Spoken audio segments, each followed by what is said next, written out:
광주 MBC 아침 종합 뉴스.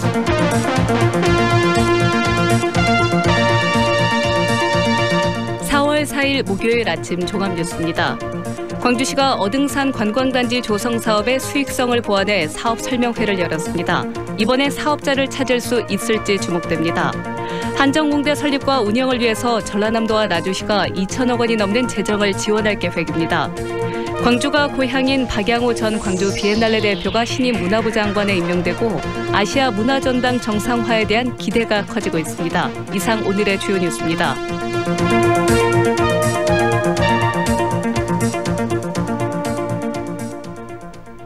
어등산 관광단지 조성 사업자를 재공모하고 있는 광주시가 현장에서 설명회를 열었습니다. 사업성을 높였다는 말에 많은 업체들이 참가했습니다. 이번엔 사업자를 찾을 수 있을지 김민정 기자가 현장 다녀왔습니다. 설명회에는 한양과 중흥, 서진, 금호 등 20여 개 업체들이 모여들었습니다. 광주시는 수익성을 높이기 위해 바뀐 조건들을 중점적으로 설명했습니다. 건폐율을 대폭 완화해 상가 가치를 높일 수 있게 하고 전문 운영사를 두면 생활형 숙박시설인 레지던스 호텔도 가능하게 했습니다. 광주시는 땅값을 더 많이 제시한 업자에게 훨씬 유리했던 평가 조건을 바꿔 감정평가를 받기로 했습니다. 땅값으로 쓸 돈을 시설에 더 투자하도록 하기 위해서입니다. 그러나 업체들의 구미를 당기지는 못했습니다. 감정평가를 해도 공시지가보다 토지 비용이 훨씬 높을 거라는 불만이 나왔고 땅을 사서 시설을 짓고 30년간 운영한 뒤 광주시에 기부 체납을 해야 하는데 현재 조건에선 여전히 수익을 내기 어렵다는 반응도 나왔습니다. 운영을 하는 것보다는 건설회사 관계자입니다. 바로 분양을 할 수 있는 편의시설을 좀 더 키워야 된다고 봐요. 그렇지 않고서는 여기 쉽게 들어올 회사가 과연 있을까라는 생각은 들어요. 검토는 하겠지만. 업체들은 대체로 신중한 반응을 보였고 사업성 검토 뒤 일부가 사업 계획서를 낼 것으로 전망됩니다. 지금 예전에 1, 2차 공모 때보다는 좀 더 나은 조건이 아닌가 싶습니다. 그래서 좀 더 많은 연구가 좀 필요하지 않을까. 수익성과 공익성 사이에서 14년 동안 딜레마로 남은 어등산 관광단지 조성 사업이 이번엔 임자를 찾을 수 있을지 주목됩니다. MBC 뉴스 김민정입니다. 한정공대 설립과 운영을 위해 전라남도와 나주시가 2천억 원이 넘는 재정을 지원할 계획입니다. 전라남도는 도의회에서 열린 현안 설명회에서 한정공대가 개교하는 2022년부터 10년 동안 전라남도와 나주시가 매년 각각 100억 원씩 모두 2천억 원의 운영비를 지원할 계획이라고 밝혔습니다. 여기에다 나주시는 공시지가 기준으로 600억 원 규모인 80만 제곱미터를 한정공대 클러스터 부지로 무상 제공하기로 했습니다. 이에 대해 일부 도의원들은 재정 부담 규모에 대해 충분한 논의가 필요하다는 입장이고 의회 동의 과정이 순탄치 않을 것으로 보입니다. 광주가 고향인 박양호 전 광주 비엔날레 대표가 신임 문화부 장관에 임명됐습니다. 광주와의 인연이 남다른 장관이어서 아시아 문화중심 도시 조성 사업이 정상 궤도에 오를 수 있을지 지역 문화계의 기대가 큽니다. 보도에 정경호 기자입니다. 박양호 문화체육관광부 장관은 참여정부 시절인 지난 2006년 문화부 차관을 지냈습니다. 고 노무현 대통령의 대선 공약으로 시작된 아시아 문화중심 도시 조성 사업과 국립아시아 문화전당 건립의 큰 틀이 그 당시에 그려졌습니다. 박양호 장관은 이번 국회 인사청문회에서도 아시아 문화중심 도시 조성 사업에 대해 강한 추진 의지를 나타냈습니다. 아시아 문화중심 도시 조성 사업은 지역사업이 아니고 후보자입니다. 정말 국가적인 사업으로 진행된 것이기 때문에 의원님 말씀해 주신 7가지 주요 요점에 대해서는 누구보다도 더 적극적으로 검토해서 시행해 나가야 된다고 생각을 하고 있습니다. 지난 2015년부터 2년 동안 광주 비엔날레 대표를 지내면서도 아시아 문화전당과 비엔날레의 상호 협력을 통해 문화도시의 면모를 갖추기 위해 노력했습니다. 그러니까 어느 지역에서든지 박양호 당시 광주 이번에 비엔날레 비엔날레 전시를 볼 수 있다. 감상할 수 있다. 광주는 미술의 도시가 될 것이다. 이렇게 생각하시면 되겠습니다. 광주의 문화와 각별한 인연을 지닌 박 장관의 입각에 지역 문화계가 거는 기대는 큽니다. 개관 이후 직무대리 체제가 계속되고 있는 문화전당의 수장을 임명하고 이원화된 조직 체계를 정비해 아시아의 문화 발전소라는 본래의 역할을 할 수 있길 바라고 있습니다. 그 내용을 잘 알고 있는 장관이만큼 조성사업 정상화와 문화전당 활성화를 위해서 좀 책임감과 소명의식을 갖고 적극적인 노력을 해줄 것을 기대합니다. 지지부진한 아시아 문화중심도시 조성 사업을 정상 궤도에 올려놓는 일도 시급합니다. 광주 문화계의 수건인 국립미술관 광주문화 유치에 박 장관이 어떤 역할을 할지도 주목됩니다. MBC 뉴스 정용욱입니다. 이용석 광주시장이 어제 한국전력 배구단 전용체육관을 찾아 선수들과 면담을 갖고 연고지 이전을 호소했습니다. 이 시장은 선수단에게 한전본사가 광주 전남 공동혁신도시로 이전한 뒤 광주 시민들이 한전배구단 연고지를 광주로 이전해 주길 바라고 있다고 전달하고 배구단에 대한 적극적인 지원을 약속했습니다. 선수들은 원거리 이동에 따른 경기력 저하와 가족들과 떨어져 살아야 하는 상황 등 현실적 우려를 전했고 광주시는 운영지원 기획단을 꾸려서 대안을 마련하겠다고 말했습니다. 신안 앞태도와 암태도를 연결하는 천사대교가 착공 9년 만에 오늘 개통합니다. 암태도와 다리로 연결된 자은도와 팔금, 안좌도까지 육지와 이어집니다. 김양훈 기자가 보도합니다. 신안 앞태도와 암태도를 연결하는 천사대교. 지난 2005년 해상교량 건설 사업이 가시화됐습니다. 정부 예비 타당성 조사 사업지구로 선정되면서 사업 추진에 탄력이 붙었고 실시 설계를 거쳐 2010년 9월 천사대교가 착공됩니다. 7.2km 천사대교 건설에 투입된 예산은 5,800억여 원. 공사는 109와 209로 나눠 진행됐으며 2014년부터 주탑과 교량 상부 공사가 본격적으로 시작됩니다. 7.2km 해상교량이 오세찬 익산지방국토관리청 그리고 호남 과장입니다. 지역에서는 가장 긴 다리고 국내에서는 네 번째로 긴 다리가 되고요. 천사대교 윤곽이 드러나기 시작한 것은 2017년부터입니다. 퍼즐처럼 한 블록씩 맞추는 상판 연결과 주탑과 주탑을 연결하는 케이블 연결이 본격화됩니다. 그동안 세천년대교로 불려왔지만 지역 이미지를 높이기 위해 지난해 말에는 천사대교로 명칭이 변경되기도 했습니다. 착공 9년 만에 모든 공사가 마무리된 천사대교는 4월 4일 오후 3시부터 차량 통행이 시작됩니다. MBC 뉴스 김양훈입니다. 기아자동차 노조가 광주형 일자리 사업 추진에 참여한 전 노조 지회장 2명에 대해 제명을 결의했습니다. 민주노총 금속노조 기아차 지부는 어제 열린 정기대의원 대회에 광주시 사회연대 일자리 특별보좌관인 전 박병규 지회장과 이기곤 전 지회장을 제명하기로 결의하고 지부 운영위에 권고하기로 했습니다. 박 전 지회장은 윤장현 시장 재임 당시 경제부시장에 발탁된 뒤로 현대차 투자 협약 체결에 주도적인 역할을 해왔으며 이기곤 전 지회장도 노동계 대표로 참여해 광주형 일자리 논의에 참여했습니다. 호남을 기반으로 하는 항공사인 에어필립이 기업 회생 절차를 시작하기로 했습니다. 에어필립은 지난달 15일 이사회에서 기업 회생 절차를 신청하기로 의결한 데 따라 내일쯤 광주지방법원에 기업 회생 신청을 할 예정이라고 밝혔습니다. 끝으로 날씨입니다. 오늘 낮부터는 꽃샘추위가 한풀 꺾이겠습니다. 오늘 아침 기온은 광주 2도, 곡성 영하 3도 등으로 쌀쌀하지만 낮 최고 기온은 14도에서 20도까지 올라 따뜻하겠습니다. 미세먼지와 초미세먼지도 광주와 전남 지역에서 보통 수준을 보이겠습니다. 기상청은 아침과 낮의 기온차가 15도 안팎으로 크겠다면서 건강관리에 유의할 것을 당부했습니다. 광주지방 현재 기온은 2도입니다. 이상으로 뉴스를 마칩니다.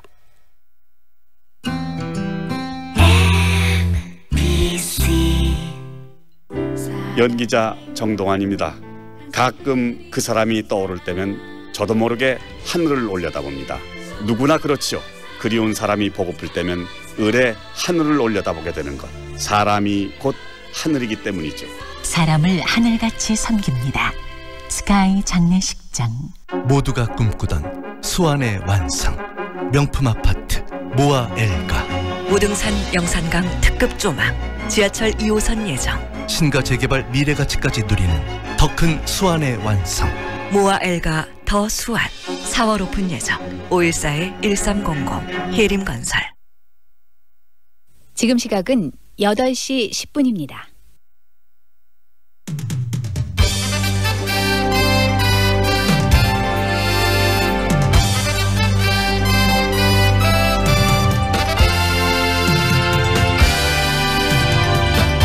황동현의 시선집중. 황동현의 시선집중 2부 시작합니다. 어제 창원, 성산 그리고 통영, 고성 두 곳의 국회의원 선거구에서 보궐선거가 있었습니다. 정의당 한석 그리고 자유한국당 한석의 구도가 만들어졌는데요. 어제 이 4.3 보궐선거 결과 앞으로 정치권에 어떤 영향을 미칠지 오늘 분석해보는 시간 갖겠습니다. 킹핑 정책연구소 오승용 소장과의 인터뷰 준비되어 있습니다. 지난 1월 조선대학교 병원에서 돌발성 난청 진단을 받고 스테로이드 치료를 받던 한 대학생이 급작스럽게 세상을 떠났습니다. 유가족들은 아들을 보낸 후 우울증과 외상 후 스트레스로 고통스러운 나날을 보내고 있다고 하는데요. 이번 사태는 조선대학교 병원 측의 책임이 있다라고 사망한 대학생 가족들은 현재 생각하고 있습니다. 그리고 최근 의료사고 전문 변호사까지 선임해서 민사와 형사 재판을 준비하고 있다고 하는데 실제 이런 일이 발생하면 당황스러울 뿐만 아니라 개인들로서는 정말 대응하기가 너무 어려운 게 우리 사회의 현실입니다. 오늘 사망 유가족의 입장을 들어보는 시간 준비했습니다. 2019 광주 세계 수영선수권대회가 오는 7월 12일 개막을 하게 되는데요. 200여 국가에서 15,000명 이상이 참가하는 그런 대회로서 전 세계 10억 명 이상이 이 생중계를 시청할 것으로 또 예상이 됩니다.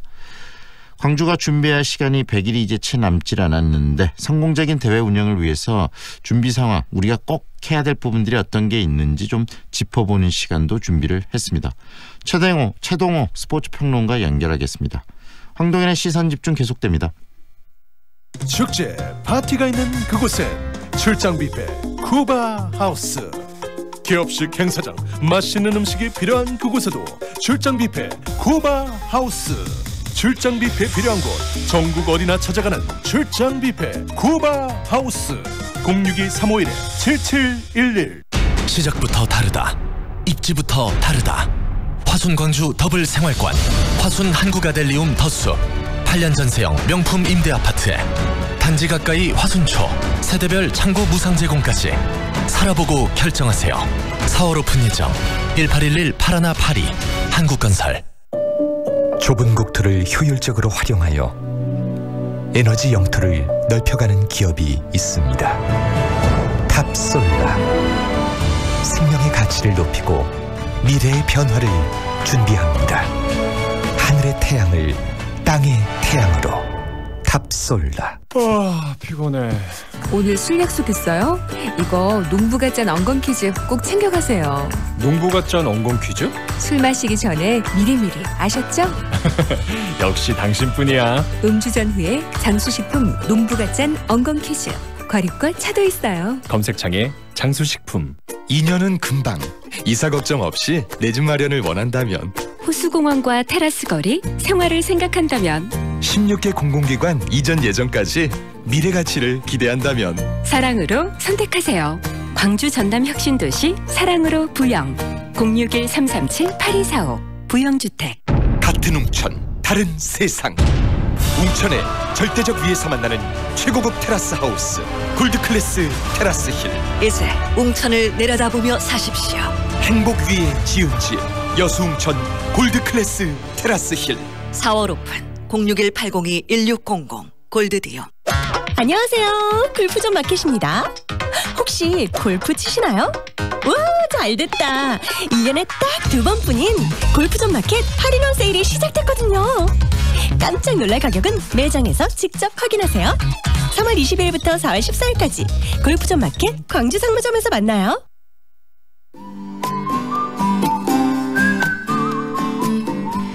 날씨 정보입니다. 오늘 광주와 전남은 대체로 맑겠고 일교차가 큰 날씨 보이겠습니다. 다만 강풍이 불면서 시설물 관리에는 유의하셔야겠고요. 바람으로 대기 순환이 되면서 공기질은 좋음에서 보통 수준 나타나겠습니다. 현재 광주의 기온은 영상 1도, 목포는 3도 보이고 있는데요. 오늘 낮에는 기온이 크게 올라서 광주는 18도, 화순 19도, 목포 15도, 영광 해남 16도 선에 머물겠습니다. 있습니다. 일교차가 이렇게 큰데요. 아침 저녁으로는 쌀쌀해서 감기 걸리지 않도록 조심하셔야겠고요. 현재 광주 전남 곳곳에 건조특보가 발효 중인 상태입니다. 대기 상태가 건조하다 보니까 산불에도 비상이 걸렸는데요. 어제 포항에서 발생한 산불은 10시간이 넘도록 계속되다가 오늘 새벽 5시 30분쯤 큰 불길이 잡혔습니다. 대기가 건조하고 강풍까지 더해지면서 작은 불씨가 큰 불씨로 번지기 쉽고요. 화재가 날 수 있는 만큼 나들이 가시는 분이나 등산하시는 분들은 불조심하시는 게 좋겠습니다. 지금까지 좋은 아침 좋은 일자리 광주 전문 취업 어필 사랑방잡 협찬 날씨 정보의 정혜정이었습니다. 황동현의 시선집중과 함께하고 계시는 지금 시각 8시 15분 47초 막 지나고 있습니다. 어제 국회의원 선거구 두 곳에서 보궐선거가 치러졌는데요. 그 결과 경남의 창원 성산 지역은 정의당 여영국 후보가, 그리고 경남의 통영과 고성 지역은 자유한국당 정점식 후보가 당선이 최종됐습니다. 국회의원 지역구 두 석의 임기가 1년인 미니 선거에 불과하지만 실제로 이번 선거가 갖고 있는 의미는 굉장히 큽니다. 앞으로 이 전국변의 어떤 시금석이 될 수 있을까라는 생각도 좀 들고요. 이 이후에 전국들이 어떻게 또 재편될지 그 또 시작점이 이번 선거가 아닐까라는 생각도 드는데, 이번 선거의 의미에 대해서 오늘 정리해보는 시간 준비했습니다. 킹핑 정책연구소 오승용 소장 연결하겠습니다. 안녕하세요, 소장님. 네, 안녕하십니까. 네, 어제 선거 결과 1대1로 나왔다라고 언론들이 이야기하고 있는데 우리 소장님께서는 어떻게 분석하고 평가하십니까? 국회의원 선거를 보면 1대1이었고요. 네, 기초의원 선거가 세 곳에서 있었습니다. 문경시 나 선거구에서 선거가 있었고요. 그리고 전주시 완산구에서도 선거가 있었습니다. 그리고 문경 라 선거구도 있었고요. 그래서 세 곳에서 있었는데 두 곳은 자유한국당이 가져갔고요. 한 곳은 민주평화당이 가져갔다라는 거죠.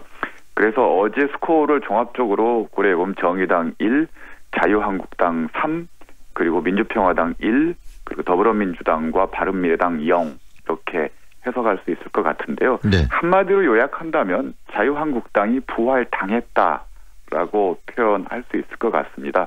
당했다라는 표현에서 뭐 아시겠지만 자유한국당이 잘했다기보다는 더불어민주당이 못했고 그 반사 이익을 자유한국당이 가져갔다라는 거죠. 특히 주목해야 될 것이 국회의원 선거구 통영, 고성 그리고 창원의 경우에는 지난 지방선거에서 창원시장 선거는 더불어민주당 후보가 압승을 했던 곳이고요. 네. 통영시장과 고성 군수시장 군수 선거에서도 더불어민주당 후보가 이겼던 압승했던 지역이라는 것이죠. 네. 바꿔 이야기하면 민주당이 서성에 실패했고 자유한국당이 공성에 성공했다. 뭐 이렇게 표현할 수 있을 것 같습니다. 결국은 지난해 지방자치 선거에서 더불어민주당이 선전했던 그런 것들이 다 지금 빠졌다는 이야기네요. 네, 그렇습니다. 아마 이번 선거의 최대 패배자일 것 같습니다. 네, 방금 이 더불어민주당이 0이라는 이야기를 해주셨는데 이 0이 갖고 있는 의미가 굉장히 무거울 것 같습니다. 특히 이번 선거에 뛰어들면서 이 보궐선거치고는 작은 선거였지만 굉장히 의미는 깊은 선거 아니었겠습니까? 네, 그렇습니다. 우선 민심의 바로미터는 사실 많은 언론에서 기초의원 선거를 주목하지 않는데요. 사실 민심을 바로 측정할 수 있는 선거가 기초의원 선거라고 할 수가 있는데요. PK 지역의 특수성이 반영됐겠지만 이 지역에서 자유한국당이 57.3%, 문경시 나 그리고 문경시 라 선거구에서는 62.0%로 압도적으로 승리를 했고요. 네. 또 호남 지역에서 치러진 선거에서는 민평당 후보가 43.7%로 민주당 후보를 30.1% 얻는 데 그쳤다라는 거죠.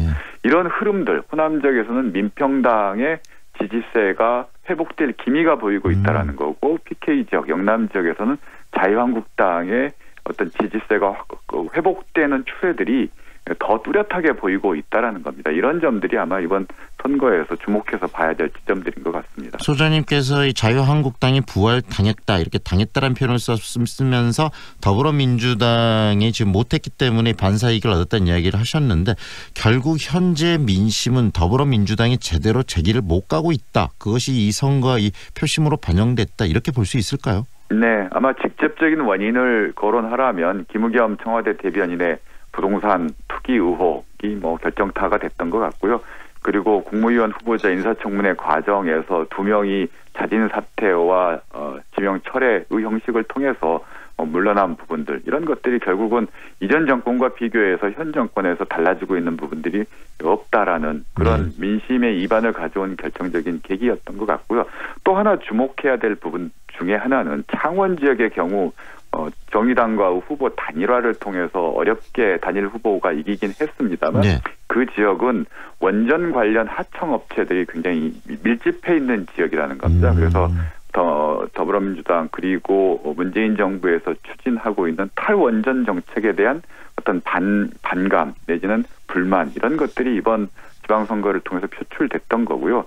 두 개의 지역이긴 하지만 민주당과 자유한국당이 당의 총력을 투입해서 선거를 치렀기 때문에 사실은 단순히 이건 PK 지역 두 곳의 선거가 아니라 전국적인 어떤 민심이 투영될 수밖에 없었던 그런 선거라고 할 수 있을 것 같습니다. 다시 말하면 창원 성산 선거도 좀 주목할 필요가 있는데 여기는 노회찬 전 의원의 사망한 이후에 지금 보궐이 치러지는 지역 아니겠습니까? 네네. 그런데도 불구하고 지금 굉장히 이 자유한국당 후보와 치열한 각축전을 벌인 지역인데 그만큼 이 창원 지역에서도 자유한국당의 지지들이 많이 회복됐다고 볼 수 있는 거 아니겠습니까? 이번 창원 지역에서 보수 후보 자유한국당 후보가 진 것은 딱 하나인데요. 범보수 후보 진영의 분열 탓이었다고 볼 수 있습니다. 진보 진영은 단일화를 했고요.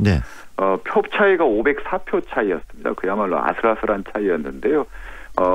대한애국당 박근혜 전 대통령에 대한 열정적인 지지를 하고 있는 정당인데요. 그 후보가 838표를 얻어서 0.89%를 득표를 했다라는 거죠. 만약 이 후보와의 단일화 내지는 이 후보가 사퇴를 했다면 결과는 완전히 달라질 수 있었다라는 거고요. 또 하나는 바른미래당 후보인데 이재환 후보가 3,334표를 얻었다라는 거죠. 당내에서 이현주 의원을 중심으로 한 상대적으로 보수적인 의원들은 반문재인 전선을 위해서 후보를 사퇴시켜야 된다라는 지적을 선거 과정 내내 했던 거고요.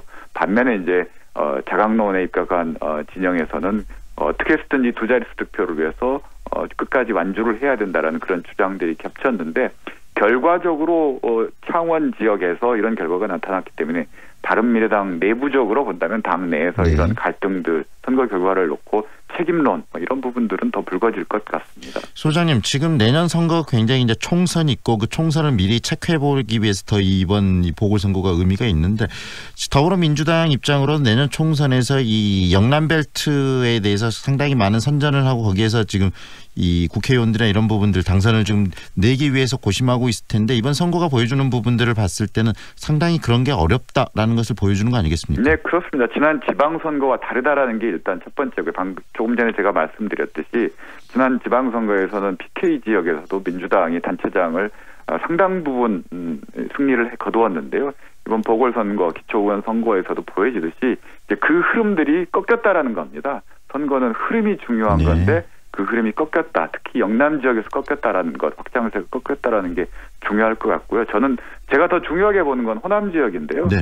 전주 완산 지역에서 민주평화당 후보가 하나의 사례를 전체로 해석하는 것은 좀 문제는 있습니다만 주목해서 봐야 될 부분 중에 하나가 민주평화당 후보가 민주당 후보를 이겼다라는 겁니다. 바른미래당과의 단일화가 아니라 그것도 바닥선거에서 바꿔 이야기하면 민주평화당과 바른미래당 내부의 호남 의원들을 중심으로 해서 이제 결집하면 민주당과 경쟁할 수 있겠구나라는 어떤 자신감을 심어줬다라는 거죠. 이런 부분들이 민주당 입장에서는 상당히 다음 총선을 앞두고 위험 신호로 받아들일 수 있는 부분이라는 겁니다. 그리고 그런 것들이 정계 개편에서 동력으로 작용할 수 있을 것 같습니다. 바로 그 부분이 이제 내년 선거를 앞두고 중요할 것 같은데요. 이 더불어민주당의 경에 대한 경종이 이번 선거의 의미라면 정계 개편이 좀 활발하게 일어날 수 있는 개연성도 높아진 것 같은데 어떤 방향으로 정계 개편들이 진행이 될 거라고 예상을 하십니까? 지금 당장 어떤 상을 그릴 수는 없을 것 같은데요. 우선 중간지대에 있는 정당들의 이합 집산이 시작될 수밖에 없을 것 같습니다. 당장 바른미래당은 손학규 대표가 마지노선으로 걸었던 게 두 자릿수 득표였는데 처참하게 실패를 했습니다. 그러면 비대위 체계로 넘어갈 가능성이 크고요.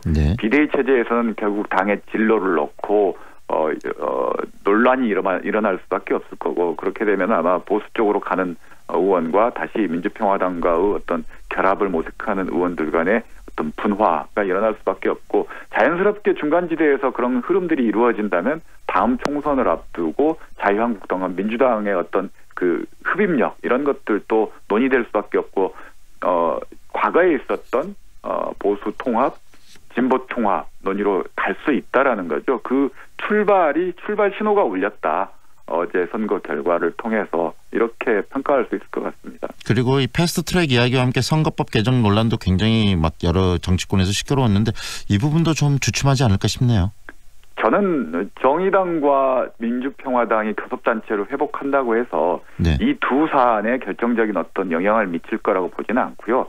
다만 교섭단체가 새로 생기게 되면 각 상임위에서 간사 협의 대상이 되기 때문에 네. 이후의 입법 과정에서는 정의당, 민주평화당 교섭단체가 민주당과의 협력을 통해서 좀 더 개혁적인 목소리를 낼 수 있는 여지는 넓어졌다라고 평가를 할 수 있을 것 같습니다. 그렇지만 지금 현재 거론되고 있는 것은 어차피 숫자 경쟁에서 이미 다 뻔히 세력이 정해져 있는 상황이기 때문에 네. 큰 변화는 기대하기 힘들 것 같습니다.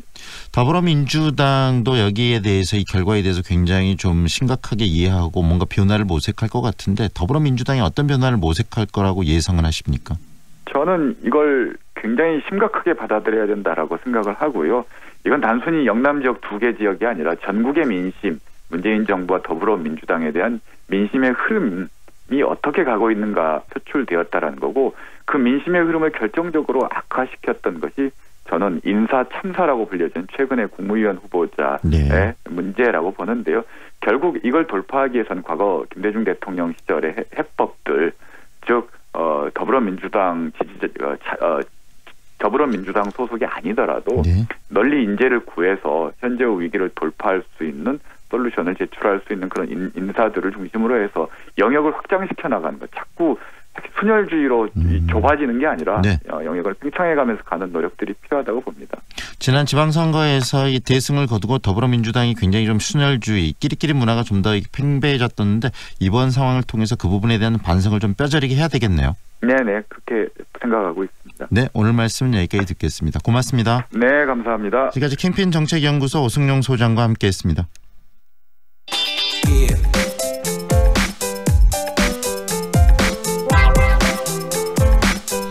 지난 1월 조선대학교 병원에서 이 난청 치료를 위해서 스테로이드 치료를 받던 대학생이 사망하는 그런 정말 안타까운 일이 있었는데요. 가족들은 정말 당황하고 또 황당한 그런 경험을 했기 때문에 안타깝고 그다음에 또 우울증 치료 등 굉장히 지금 현재 이 어려운 상황들을 겪고 있다고 합니다. 유가족들은 일단 조선대학교 병원 측에 문제가 있다고 지적을 하고 있는데요. 그 이야기 들어보도록 하겠습니다. 사망 대학생의 아버지 김남표 씨 연결합니다. 안녕하세요. 네, 안녕하십니까. 네, 아들이 사망하고 참 안타까운데요. 고인의 명복을 일단 먼저 빌겠습니다. 지금 어떻게 지내고 계십니까, 아버님? 예, 뭐 저희 가족 시간 지금 1월에 멈춰 있고요. 네. 예, 지금도 좀 이런 현실이 좀 믿기지가 않습니다. 그래서 지금 저희 그런 그 정신적 충격 때문에 가족들이 모두 그 심리치료도 받았고 앞으로도 이제 정신과 치료도 지금 계속 해야 될 그런 상황입니다. 네. 어떤 일이 1월에 지금 시계가 1월에 멈춰 있다고 말씀하셨는데 1월 그 전에 어떤 일이 있었는지 좀 들어봐야 되겠는데요. 처음에 아드님이 병원에 조선대학교 병원이죠? 네네. 병원에 맞습니다. 가게 된 이유부터 좀 들려주시겠습니까?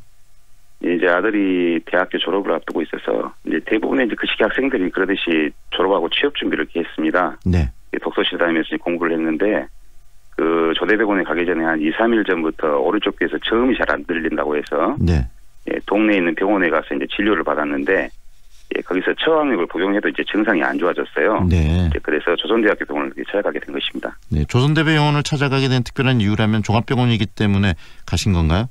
예, 그렇습니다. 네, 조선대병원에서는 어떤 진단을 받으셨습니까? 예, 조대병원에서 그 돌발성 난청이라는 그 진단을 받았거든요. 네. 청력 검사를 하고 나서. 예. 네, 평소에도 그런 뭐 난청이랄지 그런 건강에 아드님이 좀 문제가 있으셨나요? 있었나요? 아, 예, 저희 아들은 공군적으로 24개월 동안 이렇게 현역 복무를 했어요. 네. 예, 뭐 감기 같은 거 말고는 뭐 별다른 건강상 문제는 없었고요. 네. 그런데 저는 공부하느라고 이렇게 면역이 떨어져서 그 난청이 생긴 것으로 이렇게 짐작했습니다. 네. 조선대학교 병원에서 구체적으로 어떤 치료를 받으셨는지도 이야기를 해 주시죠. 네네. 제가 이제 지난 1월 15일에 아들하고 이제 조대병원 그 이비인후과 외래를 갔는데 네. 그 주치의께서 그 돌발성 난치성 진단을 하시고 일주일 동안 그 입원해서 스테로이드 치료를 하시자고 그러시더라고요. 네. 근데 난청이 생긴 원인을 모르니까 그 MRI도 찍어보자고 그렇게 말씀하셨습니다. 네. 네, 당일날 입원 시집서서 입원을 못하고 다음날 입원하라고 그래서 이제 아들이 입원 수속을 다 하고 4시경에 이제 병실에 이렇게 올라갔습니다. 네. 저도 이제 아들하고 이렇게 환자복 갈아입는 거 보고 치료 잘 받으라고 인사하고 이제 엄마하고 병원을 나왔거든요. 네. 그날 저녁에도 이제 전화해서 몸이 많이 힘들면 이제 간호사에게 수액이라도 놔달라고 이렇게 통화도 하고 그랬습니다. 그만큼 정상이었고요. 네. 네, 그런데 다음날 입원 뒷날 아침에 아들하고 이렇게 통화를 하는데 네. 전화 받는 걸 무척 힘들어요. 네. 그래서 그냥 엄마한테 병원에 좀 빨리 가봐라 이렇게 말했더니 이제 가봤는데 좀 증세가 안 좋더라고요. 이제 아들이 사망한 후에 네. 의무 기록지를 보니까 네. 입원 당일에 이제 어떤 검사도 안 했고 네. 저녁에 이제 스테로이드 주사 한번 맞고 다음날 아침에 또 스테로이드를 맞고 네. 이렇게 주사 맞을 못해 있더라고요. 사전에 검사가 없었다는 이야기는 뭐 스테로이드제나 어떤 약물이나 이런 걸 처방하기 전에 환자의 상태를 사전에 체크하는 게 기본일 텐데 그런 부분이 없었다라고 보시는 건가요? 네네. 그 입원하면 저는 이제 병원에서 혈압 검사 같은 것은 기본적으로 하는 것으로 알고 있거든요. 네. 약물 부작용이라든지 모르던 기저질환이 발견될 수도 있기 때문에 그 처치 전에 반드시 필요한 부분이라고 생각합니다. 네. 근데 우리 아들은 이제 2번이나 주사 처치를 하고 난 뒤에 그제야 혈액 검사를 했더라고요. 네, 먼저 주사 처치가 들어가고 그 이후에 혈액 검사가 있었다 그 말씀이시네요. 예, 그렇습니다. 그러면은 아드님이 병원에 입원하고 며칠 후에 안타깝게 이렇게 사망하게 된 거죠? 지금 3일 후에 이렇게 네. 지금 사망한 것으로 돼 있습니다. 사망 당시의 과정도 잠깐 뭐 이야기를 해주시겠습니까? 예, 제가 이제 그 나중에 혈액 검사 결과를 이렇게 봤더니 네. 이제 그 혈당 관련 수치가 좀 높았어요. 네. 그 뒤에 확인한 건데요. 근데 그 사용된 스테로이드제가 그 고혈당을 일으키는 그 부작용이 있더라고요. 네. 그래서 아들이 이제 심한 고혈당 증세하고 쇼크가 가지고 이 혼 상태에 빠지게 됐습니다. 네. 그래서 이제 이번 뒷날 저녁에 중환자실로 옮겼는데 그 심정지도 오고 장기 손상도 생기고 해서 이제 소생술을 했지만은 결국 소생 못하고 이렇게 사망하게 됐어요. 네. 예, 병원 측에서는 이제 아들이 뭐 당뇨라고 이렇게 기저질환이 있고 합병증으로 병사했다고 이렇게 단정하는데 저는 이제 절대 그 사망이라고 생각하지 않고요. 네. 예, 저는 이제 그 처치 후에 어떤 부작용 때문에 나타난 그런 내용들이 거기에 대한 적절한 그 응급처치를 못했기 때문에 이게 사망한 거라고 지금 생각하고 있습니다. 병원 관계자들을 만나셨습니까? 그 네네. 이후에, 예, 사망 네, 이후에. 병원 관계자들은 그 부분에 대해서 뭐라고 이야기를 했죠? 이제 병원에서 이제 과실이라고 전혀 이렇게 생각하지 않고요. 이제 아들이 어떤 그 기저질환 때문에 사망했다고 이렇게 자꾸 그 이야기를 하시더라고요. 네. 그러면은 이 치료 과정의 문제가 아니고 의료 사고가 아니고 아들의 어떤 처치 그런 부분이기 때문에 저희 병원의 과실은 없다 이렇게 이야기를 했다는 건가요? 네, 그렇습니다. 아버님께서 이렇게 소송을 결심을 지금 하신 걸로 알고 있는데 이렇게 소송을 해야 되겠다고 생각하신 이유는 어떤 겁니까? 예, 제가 지금 소송을 생각하는 이유는요. 네. 예, 병원에서는 제가 소송하는 이유가 무슨 보상금 때문에 이렇게 소송 진행한 걸 생각하시는데. 네. 뭐 그 관계자분들이 만약에 저와 같은 이런 상황이라면은 그렇게 생각하실까 그런 생각도 들고요. 네. 첫째 제가 지금 소송을 준비하는 이유는 의료 과실을 병원 스스로 인정하지 않으니까 그것을 분명하게 밝히는 것입니다. 네. 예, 그 둘째는 이제 저희 아들 같은 이런 또 다른 희생자가 생기지 않도록 네. 조대병원 측에 변화된 진료 시스템을 좀 마련하라고 촉구하기 위한 것이고요. 네. 예, 셋째는 정말 그 진정한 사고가 좀 중요하지 않겠습니까? 네. 예, 그런 공개 사과를 좀 받기 위해서 이렇게 소송을 진행하고 있습니다. 그러면 아버님께서는 현재 병원 측의 의료 과실 때문에 아들이 사망했다 이렇게 보시는 거네요. 네, 그렇습니다. 병원 측은 현재 그 부분에 대해서는 그러면은 언급을 하고 있지 않는 상황이고요. 네네. 네, 조선대학교 병원 측의 아버님 가족으로서 바라는 점이 있다면 어떤 거죠? 예, 제가 지금 진짜 뜻하지 않은 사고로 이제 우리 행복했던 가정이 지금 망가졌습니다. 네. 지금 네. 저희 가족은 아들을 지키지 못한 건 죄책감 안고 이제 죽을 때까지 살아야 됩니다. 네.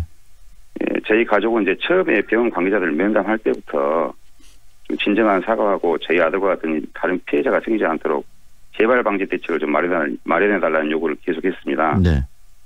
예. 그런데 이제 그런 것들이 잘 이루어지지 않았고 그래서 이제 또 더군다나 이제 저희 아들이 다니던 모교를 상대로 해서 이런 소송을 하게 돼서 좀 안타까운 마음도 들고요. 네. 네네. 이제 현재 그 조대병원에도 환자를 살려야 한다는 사명하고 매일 그 일하시는 분들이 계시잖아요. 네네. 근데 이 병원의 책임을 가진 분들이 그 현명하지 못한 그 처신으로 인해서 그런 분들의 노고가 헛되지 않을까 이것도 염려가 되고 있습니다. 네. 그럼에도 불구하고 이렇게 소송까지 하실 수밖에 없는 이유는 아들의 이 사망, 안타까운 죽음에 대해서 진실을 좀 알고 싶으신 거 아니겠습니까? 네, 그렇습니다. 제대로 된 그런 부분들이, 그리고 현장에서 이 개인들 이렇게 여러 사망이나 이런 사고들이 일어났을 때 개인들이 이런 부분들을 입증하고 거대한 병원과 싸우는 건 정말 쉽지 않을 텐데 현장에서 이렇게 소송을 준비하시면서는 어떠신가요? 네. 병원에서 이제 의료 사고 나면은 의료진이나 병원이 이게 과실을 스스로 인정하지는 않는다고 제가 들었어요. 네. 그래서 이제 과실을 인정하지 않으니까 진정한 사과 같은 건 이제 기대하기도 힘들고요. 또 의료행위에 대해서 잘 모르는 일반인 같은 경우에는 그 환자가 사망을 했더라도 병원에 과실이 있는 경우에 환자가 사망했더라도 의료 지식이 부족하니까 이제 병원 측 말만 먼저 듣게 돼 있습니다. 네. 저도 이제 과실이 있다는 의심을 하고 있었고, 그래서 이제 의무기록지를 수차례 떼가지고 여기저기 발품을 팔면서 이제 묻다가 그 병원에 과실이 있었던 사실을 알게 됐거든요. 네. 네네. 그래서 굉장히 힘든 과정이다 이런 생각을 하고 있습니다. 네. 앞으로 이 부분에 대해서 정말 진실이 명명백백하게 좀 밝혀졌으면 하는 생각이 듭니다. 그 부분에 있어서 저희 방송에서도 계속 관심을 좀 갖도록 하겠습니다. 이렇게 마음이 좀 황망하고 좀 바쁘시고 안타까운 그런 마음이실 텐데도 불구하고 이렇게 인터뷰를 응해 주셔서 고맙습니다. 네, 감사합니다. 양쪽의 입장을 저희들이 객관적으로 좀 들어보기 위해서 조선대학교 병원 측에도 이 부분에 대해서 인터뷰를 요청을 했지만 조선대학교 병원은 인터뷰를 하지 않겠다는 입장을 현재 저희 제작팀에 밝힌 상태입니다. 앞으로 병원 측의 입장이 바뀌어서 인터뷰를 통해서 이 부분들에 대한 진실들을 말할 의사가 있다고 저희들에게 전달해 오면 언제라도 조선대학교 병원 측의 의사, 생각들도 저희 방송에 반영할 생각을 저희는 가지고 있습니다.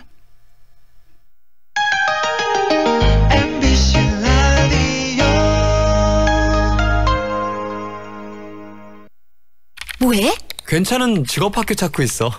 아직 호남 직업 전문학교를 몰라? 99년부터 13년 연속 우수훈련기관. 우리 쪽 공동훈련기관으로 재직자 향상 교육도 한대. 오, 역시 정보통인데. 하나 더. 지금 호남에선 국비교육생을 모집 중이래. 우와. 김대리, 고혈압 당뇨 검사 받았어? 부장님, 전 30대부터 혈압약 먹고 있어요. 아, 그러면 광산구 고혈압 당뇨병 등록교육센터에 문의해봐. 등록하면 교육, 상담, 검사도 해주고 선물도 준다네. 문의 광주 952-8882 만 30대 이상 광산 구민의 하나입니다. 배우 한은정입니다. 생각보다 가까운 하늘, 그 하늘을 향해 대라수가 하늘을 걷는 다리를 놓습니다. 광주의 하늘을 당신에게 선물합니다. 하늘을 이어주는 아파트, 봉선주월 대라수 어썸브리지, 광주 383-7774 대라종합건설. 일본에 맞서 조선의 독립을 요구했던 3.1운동이 100주년을 맞았습니다. 민족 차별 교육에 항의하며 광주 지역 학생들이 일어섰던 광주 학생 독립운동은 90주년이 되었습니다. 3.1운동의 정신을 올바르게 계승하는 일은 무엇일까요? 학교와 지역사회가 앞장서 교육 현장에 남아있는 친일 흔적을 찾아내 청산하고 우리의 정체성을 확립하는 일입니다. 1929년 광주 학생 독립운동의 진원지였던 광주 1고의 학생들도 친일 잔재를 없애기 위해 뜻을 모으고 있습니다. 우리 선배님들이 지켜온 역사를 돌아보면 교가에 친일의 전제가 남아있다는 것을 알게 된 이상 대다수의 학생들이 교가를 부르지 않는 쪽으로 의견을 모았습니다. 바른 역사의식이 대한민국의 바른 미래를 이끕니다. 광주광역시 교육청.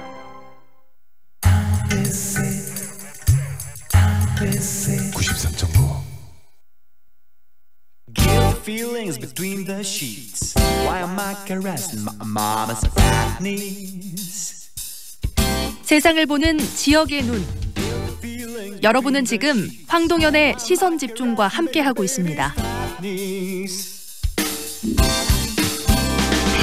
평화의 물결 속으로 바로 2019 광주 세계 수영 선수권대회 그 문구인데요. 100일이 채 남지 않았습니다. 2019 광주 세계 수영 선수권 대회 개막 얼마 남지 않은 이 상황들, 과연 성공적인 행사를 위해서 우리들이 좀 고려해야 되고 꼭 짚어야 될 부분들이 어떤 것이 있을지 오늘 한번 정리해 보겠습니다.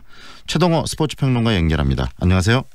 예, 안녕하세요. 네, 7월에 광주에서 열리는 세계 수영 선수권 대회, 세계의 5대 메가 스포츠라고 알려지고 있는데 어떤 행사인지 소개 좀 먼저 해주시겠습니까? 먼저 이 메가 스포츠 이벤트를 조금 얘기를 해야 되거든요. 네. 그러니까 올림픽이나 월드컵처럼 이벤트의 규모가 이제 상당히 커서 경제적으로도 그렇고요, 문화적, 정치적으로도 이 국가적인 파급력과 영향력이 있는 행사를 얘기하거든요. 네. 그래서 보통 이제 동계 하계 올림픽, 월드컵, 세계 육상 선수권 대회, 세계 수영 선수권 대회를 5대 메가 스포츠 이벤트라고 하는데, 자, 그런데 제가 보기에는 네. 육상이나 수영은 유럽과 미국에서 인기가 있습니다. 자, 그래서 메가 스포츠 이벤트로 구분할 수 있겠는데, 네. 이것을 그대로 우리 경우에 적용하기는 좀 힘들 수도 있다고 보거든요. 네. 그러니까 예를 들면 2011년에 이 대구에서 세계 육상 선수권 대회를 개최했습니다. 그렇죠. 네. 자, 이때도 세계 육상 선수권 대회 한번 개최하면 대구는 세상이 변할 것처럼 기대감을 불어넣었는데, 네. 이 결국에는 그 장밋빛 숫자 노름이었다. 이게 이제 폐막하게 드러난 거거든요. 네네.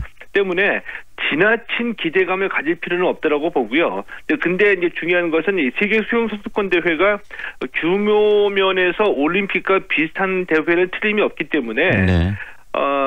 이 미국과 유럽의 경우는 다른 면을 고려해서 이 흥행과 경제적 파급 효과 창출 같은 경우에는 아이디어를 모아서 노력을 해야지 된다. 그냥 개최만 한다고 네네. 주어지는 것은 아니다. 이거 좀 강조하고 싶습니다. 네, 굉장히 중요한 말씀을 해주셨는데 우리들이 쉽게 메가 스포츠, 대단한 행사 이렇게 이야기를 하고 있지만 미국이나 유럽 사람들은 수영과 또 육상에 대한 관심들이 높지만 우리 이 동양 아시아계에서는 그런 부분이 좀 떨어지기 때문에 단순히 대회를 하는 것 자체가 중요한 게 아니고 이것을 지속 가능하고 지역 경제, 지역 어떤 활성화와 연계시킬 수 있는 굉장히 차분하면서도 영리한 접근이 필요하겠네요.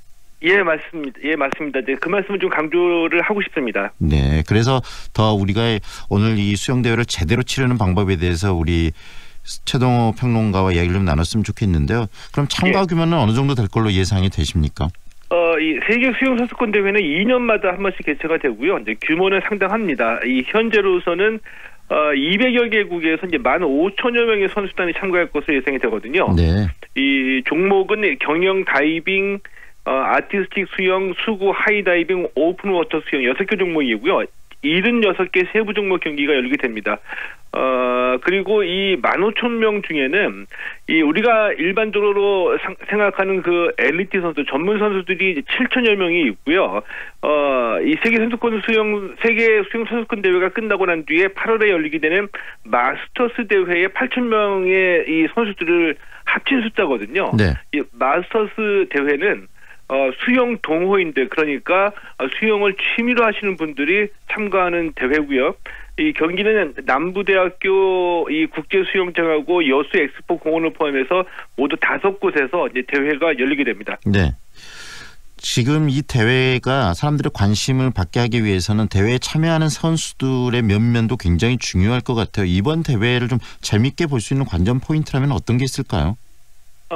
우리 같은 경우에는 일단 우리 선수들이 잘해야지 관심을 갖게 되죠. 자, 그런데 박태환 선수는 이번에 참가하지 않고요. 그래도 이 기대를 해볼 만한 우리 선수들이 있습니다. 김서영, 안세현 선수거든요. 네. 그러니까 직전 대회였던 2017년 세계 선수권 대회에서 안세현 선수는 저병 200m에서 4위까지 올랐고요.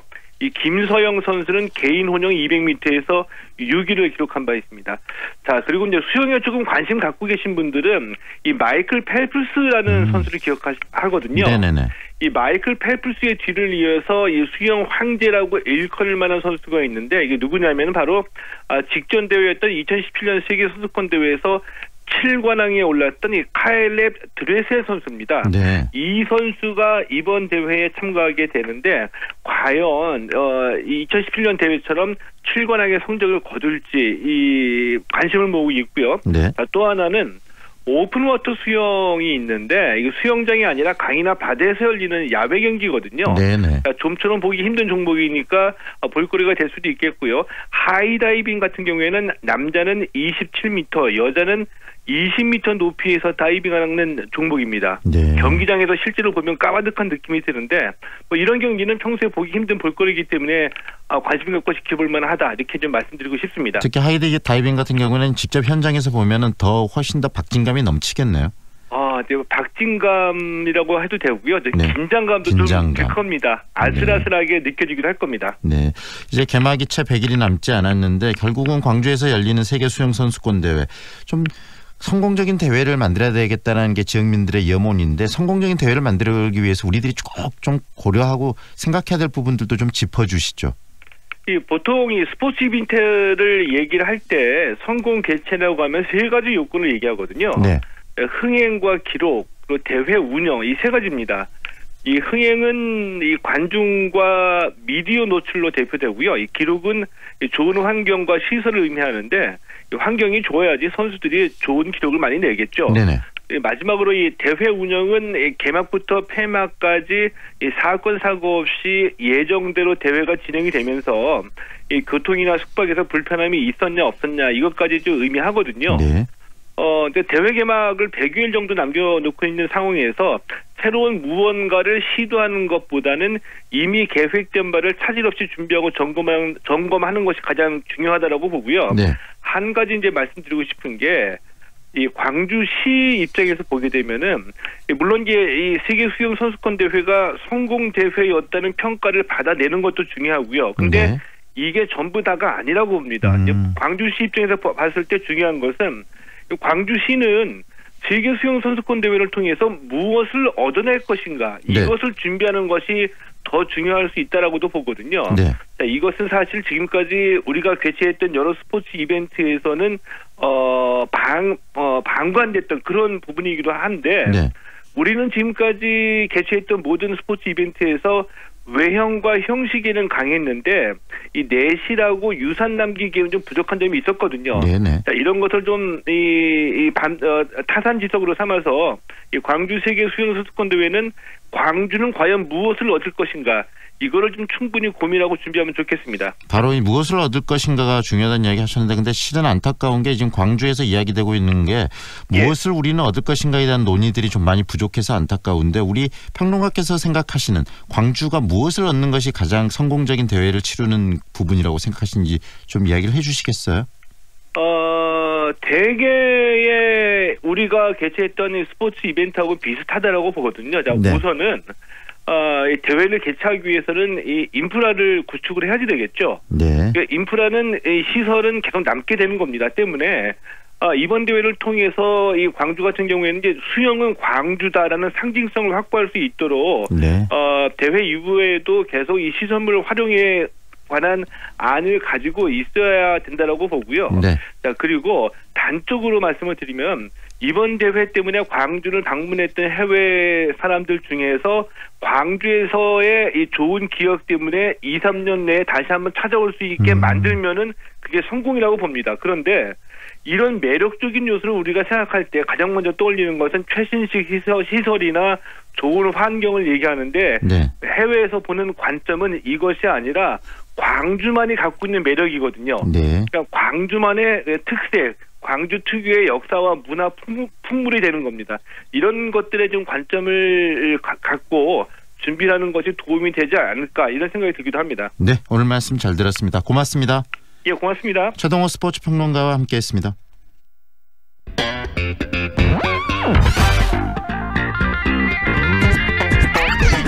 다양한 남도의 소식을 만나보는 시간이죠. 오늘은 전남 남부권 소식 정리합니다. 강진신문 김치열 편집국장 연결하겠습니다. 안녕하세요, 국장님. 예, 안녕하세요. 네, 영광군이 백수해안의 기존 시설과 연계한 노을 관광지를 조성한다라고 이야기를 하는데 어떤 밑그림이 나왔는지 소개 좀 해주시겠습니까? 예, 영광군에 보면 이 해안가 쪽 백수해안이라는 곳이 있고요. 그쪽에 이제 노을이 되게 아름다운 것이거든요. 그래서 이제 그쪽을 영광군에서 집중적으로 개발하기 위해서 이 영역을 좀 받겠습니다. 그래서 그 종감 보고회를 열었는데요. 지난달 27일 오후 3시에 군청 2층 소회의실에서 백수해안 노을 관광지 지정 조성 계획 영역 중간 보고회가 개최를 했습니다. 거기에 따르면 지금 현재 진행되는 해수 온천랜드 주변부터 정유재란 열부 순전지 일대까지 약 19만 평방미터 거기에 346억 정도 민자는 한 50억 정도를 투입해가지고 세 개 지구로 개발한 안을 제시를 했습니다. 거기 이제 세부적으로 보면 운동 오락 시설이 한 1만 평방미터 정도 되는데요. 거기에서 이제 황금 및 색채의 노을과 백수 해안을 이렇게 랜드마크로 상징하는 골든 스카이 전망대 이게 한 50억 정도가 들 예정이라고 하는데요. 네. 그게 가장 핵심이고요. 거기에 이제 요즘 거제나 경주에서 운영하고 있는 롤러코스터 짚라인 그리고 통영시에서 이렇게 운영하고 있는 헥사곤 어드벤처 타워 등 이런 걸 총 포함해서 111억 원을 투입하는 안입니다. 거기에 또 기존 수림지 내에는 가족 단위, 어린이, 무동력 체험시설 등을 도입해가지고 백수해안 노을 관광지만의 특화된 공간을 이렇게 마련하겠다는 전략을 이때 선보였습니다. 네, 백수해안도로 그리고 백수해안을 바탕으로 이 노을 관광지로서 영광이 이쪽을 특화시키겠다는 그런 의지가 좀 많이 느껴지는데요. 예. 공공 편의 시설이나 숙박 시설 등이 어떤 식으로 개발이 되는 겁니까? 이제 거기 관광 오락 시설과 함께 이제 공공 편익 및 상가 시설은 한 5만 평방미터 정도에 들어가는 한 62억 정도 투입될 걸로 보고 있습니다. 그래서 주차장 그리고 음식점 그리고 상업시설이 가능한 민자 분양 용지와 관광 안내소, 특산품 판매장 등이 이렇게 조성이 될 예정이고요. 조망 이렇게 앞에 보이는 경관을 이렇게 볼 수 있도록 그쪽을 크게 신경을 써가지고 방문객들한테 색다른 볼거리를 이렇게 제공할 방향입니다. 그리고 숙박지구도 한 7억 6천만 원 정도 수입해가지고 노을 빌리지라고 그 한 32호 정도를 조성해서 펜션, 타운하우스 등의 숙박용 민자 분양을 이렇게 조성하는 안을 이렇게 준비하고 있습니다. 거기에다가 또 이제 오울마당 휴게소, 안내소 이런 부분들이 투입이 될 예정이고요. 또 거기에서 또 숲공간도 35% 정도 원형 녹지로 그대로 조금 보존할 생각입니다. 그래서 지금 현재 리조트 개발을 위해서 민간의 매각된 이제 해수 온천랜드 일대와 노을 관광지가 연계해서 개발되면 네. 상당히 영광군의 관광 쪽에 시너지 효과가 굉장히 높을 것으로 기대를 하고 있습니다.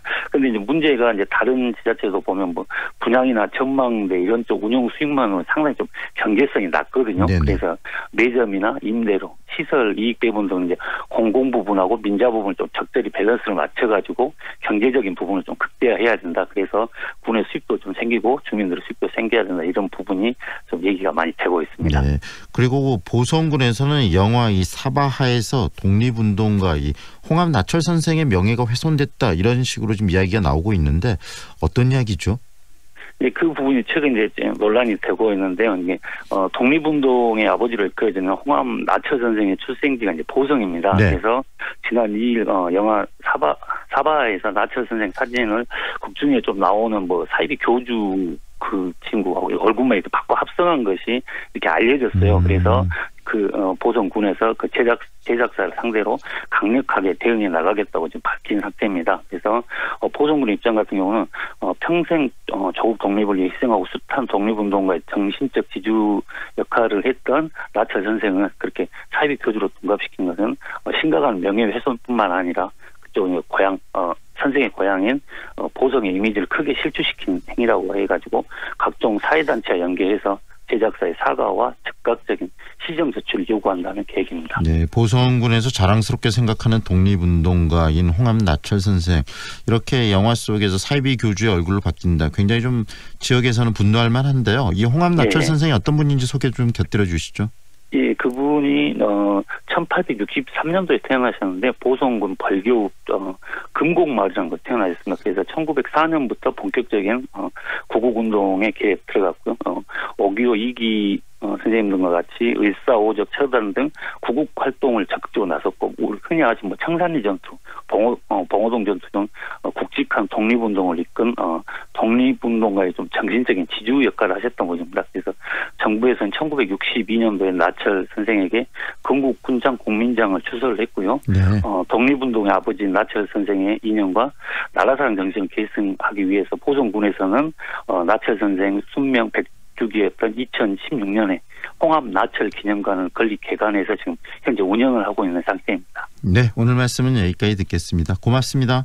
예, 고맙습니다. 지금까지 강진신문 김철 편집국장과 함께했습니다. 배우 한은정입니다. 생각보다 가까운 하늘, 그 하늘을 향해 대라수가 하늘을 걷는 다리를 놓습니다. 광주의 하늘을 당신에게 선물합니다. 하늘을 이어주는 아파트, 봉선주월 대라수 어썸브릿지, 광주 383-7774 대라종합건설. 2019 더 레저쇼와 더 골프쇼가 4월 18일부터 21일까지 광주 김대중 컨벤션 센터에서 동시 개최됩니다.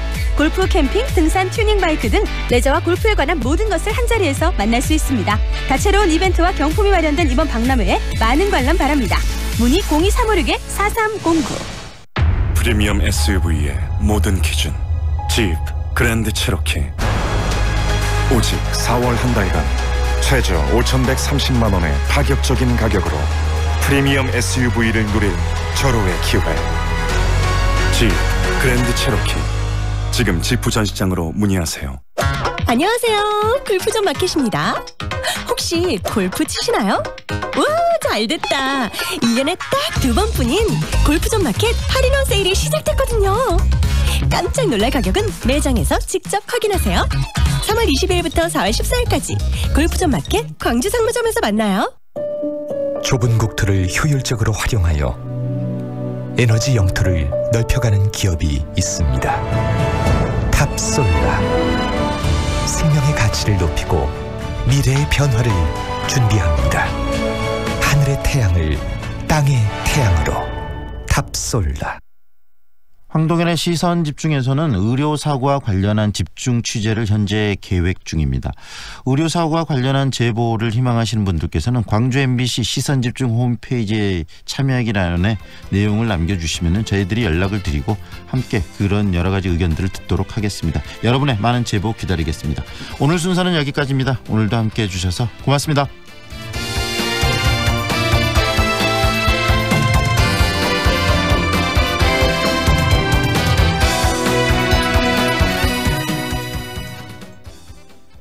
지금 시각은 8시 57분입니다. KTX 송정역과 상무대로의 쾌속생활. 첨단 IoT 시스템으로 품격은 올리고 명품 소형 설계로 부담을 낮춘 프리미엄 아파트의 완성. 송정 한국 아델리움 더시티 062-710-9700 한국건설. 우리가 태어나고 자란 우리 고장 광주. 우리가 자란 만큼 광주도 더 성장하길 바라는 마음을 이 한 장의 카드에 담았습니다. 광주 상생카드. 사용자 혜택은 더 많이. 지역 상권과 경제는 더 크게 성장할 수 있는 일석삼조의 광주 상생카드. 맛집에서도 카페에서도 문화생활까지. 이제 광주 어디에서든 광주 상생카드로 광주 사랑을 표현하세요. 당신의 따뜻한 소비가 함께 사는 광주를 만듭니다. 광주광역시.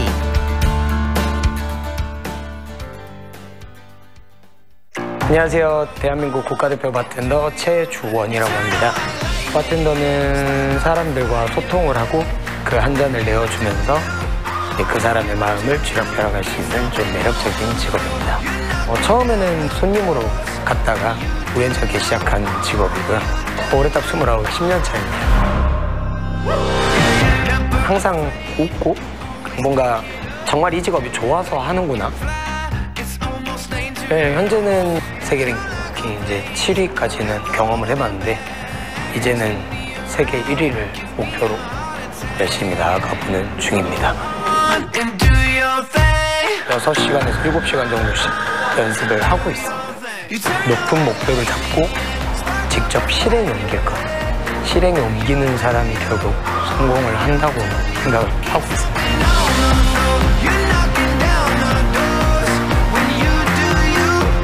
청년들의 우주정보를 위하여 건배! 광주 MBC가 청년들의 우주정복을 응원합니다. 청년의 꿈을 키우는 남도 청출어람. 이 캠페인은 글로벌 공기업 한국농어촌공사와 함께합니다.